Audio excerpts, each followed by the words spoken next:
杭州丁兰路上有家浙江奥达通 4S 店，徐先生之前开的大众朗逸，在这家 4S 店折价4万多，置换了这辆总价28万多的奥迪 A4。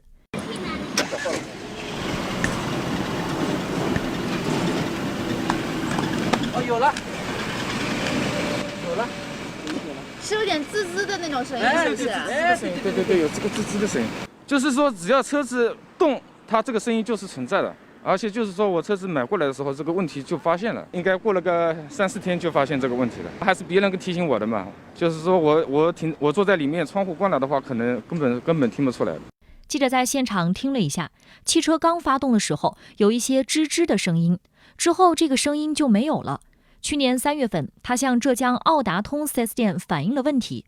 4S 店的结算单上写着，客户反映车子发动机异响，经车辆检测，怀疑是发动机平衡轴处故障，建议更换平衡轴后试车。他就是说要拆更换发动机的平衡轴，然后我不同意嘛，因为这个机器嘛肯定是要拆下来换过之后，那么如果说平衡轴换过之后，如果说这个异响不存在了，那说明是这个确实是平衡轴的原因。那我肯定是不同意，因为这个我也各方面了解过了，因为动到发动机的嘛，对于我才开了个1000来公里路，我肯定是新车肯定不同意的嘛。以后当二手车肯定大打折扣了嘛，对吧？就是去年3月份的时候协商不好嘛，他们就同意给我赠送1、2次保养嘛。徐先生说，去年市场监管部门也出面协调过，投诉协议书上写着投诉人要求更换新车，其购置税承担1万元。奥达通 4S 店表示无法满足投诉人，未达成一致意见。徐先生说，这1年的时间里，他没有再找 4S 店反映这件事儿。这1年中，我前面我一直没开啊，后来就是因为太不方便了，所以说后来就是这个车还是开上了，就是现在开了1万公里的路的样子。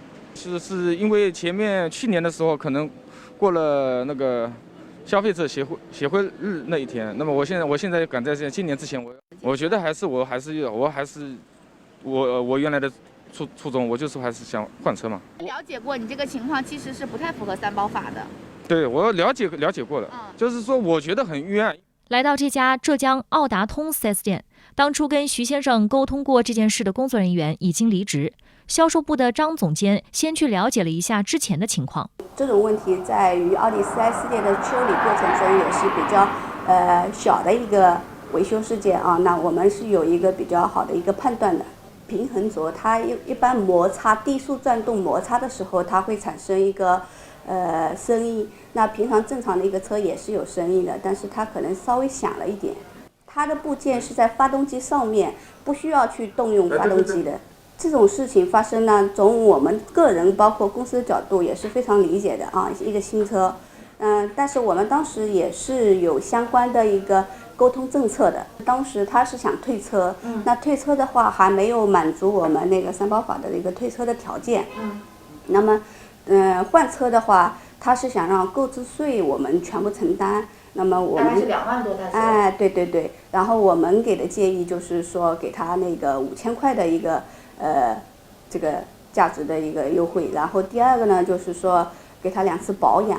那因为当时一直没有协商完成。张总监表示，更换平衡轴不拆发动机，平衡轴也不是发动机的主要部件。因为事情已经过去了1年，他也跟售后经理商量了新的处理方案。其实也不动用3大部件，我觉得最好的建议是他去维修一下。我们就是给他发动机总成延保1年，然后再弥补他那个2次的一个保养。徐先生不接受 4S 店提出的新方案，表示会再通过其他途径维权。1818黄金燕记者报道。